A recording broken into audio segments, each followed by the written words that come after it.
Toda revolución trae aires de esperanza, especialmente para los grupos más desposeídos de la sociedad. Es una breve oportunidad para muchos de dar un primer salto, y esto ocurrió en los primeros años de la revolución castrista.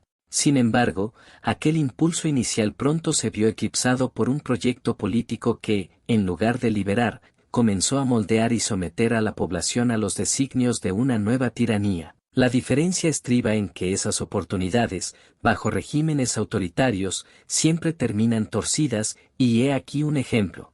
El tirano Castro, para cimentar su proyecto, necesitaba diezmar la sociedad cubana de la época, una nación arraigada en valores cristianos, con educación formal sólida y un profundo sentido cívico-patriótico. Ese tejido social, que debía ser la base del progreso, fue visto como un obstáculo a eliminar. Una de las fórmulas empleadas fue empujar a la gente a salir del país, dejando atrás todo lo que habían logrado con esfuerzo. Para ello contó con la complicidad del Partido Demócrata Norteamericano y del dictador Franco en España.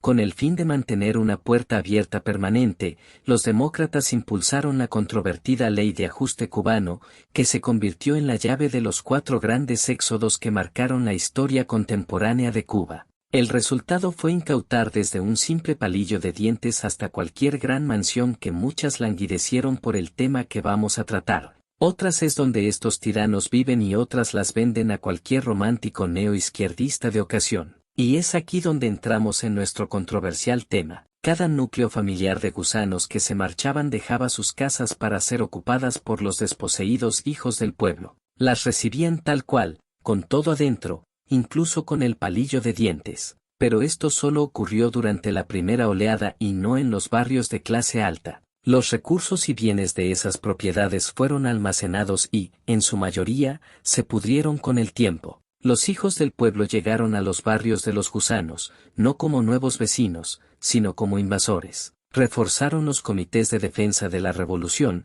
trajeron sus mañas y su violencia, e impusieron su autoridad sobre una masa social que, con el tiempo, fue perdiendo los valores antes citados y adoptando los suyos propios. La Habana, joya arquitectónica según coinciden los especialistas, era una ciudad donde los estilos se entrelazaron sin estridencias, formando un tejido urbano armonioso. En los barrios nacidos antes de 1940, las mansiones de muros sólidos y detalles exquisitos resistieron el paso del tiempo y la llegada de nuevas corrientes. Pero, tras las expropiaciones, su destino cambió. Aquellos salones de techos altos, los garajes espaciosos y hasta las torres que coronaban las casas fueron ocupados por los hijos del pueblo, cada una reclamando un rincón propio. Poco a poco, las residencias señoriales se transformaron en colmenas humanas, y la elegancia original dio paso a un paisaje de improvisadas favelas. Con el tiempo, la transformación arquitectónica trajo consigo un cambio profundo en la vida de los barrios.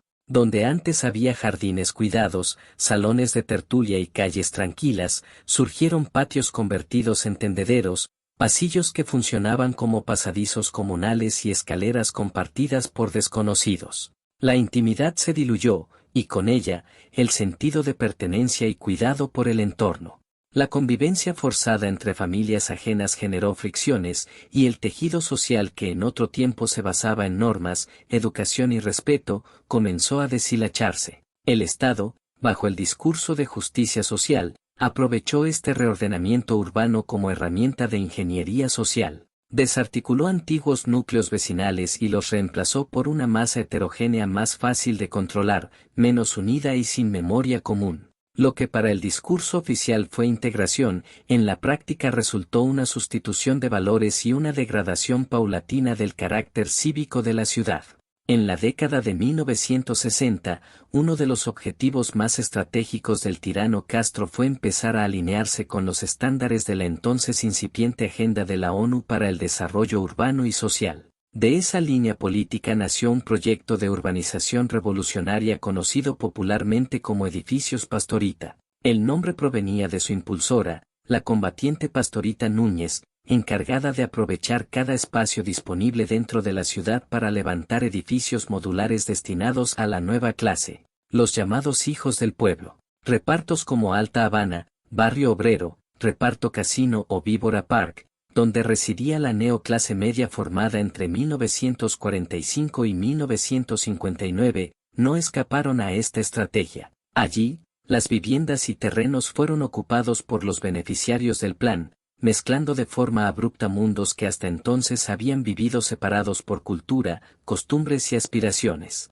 Para los vecinos que permanecieron en el país, incluso aquellos fieles al régimen, el futuro trajo consigo una convivencia forzada con las antípodas de su antiguo estatus social, alterando para siempre el equilibrio y el carácter de esos barrios. Resulta inconcebible pensar que aquella estrategia de los años 60 le otorgue hoy a la tiranía la posibilidad de manipular a la tercera generación surgida de ese experimento social. Irónicamente, muchos de ellos comparten ahora los mismos espacios con los descendientes de quienes, en el exilio, fueron despojados de sus hogares. Un círculo perverso que une en una convivencia forzada a víctimas y beneficiarios de una misma expoliación, borrando la memoria de lo ocurrido y neutralizando el verdadero reclamo de justicia. Previendo cómo se desenvolvería la vida en Cuba a futuro, la tiranía concedió en primera instancia a los ciudadanos la propiedad de sus viviendas.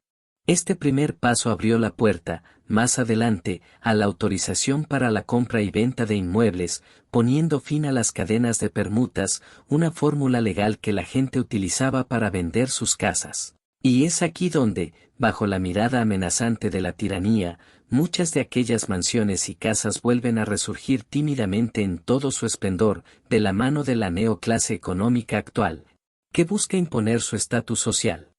Con el tiempo, los nietos y bisnietos de aquellos favorecidos hijos del pueblo que no superaron su estilo de vida, terminarán por retornar al lugar de donde partieron.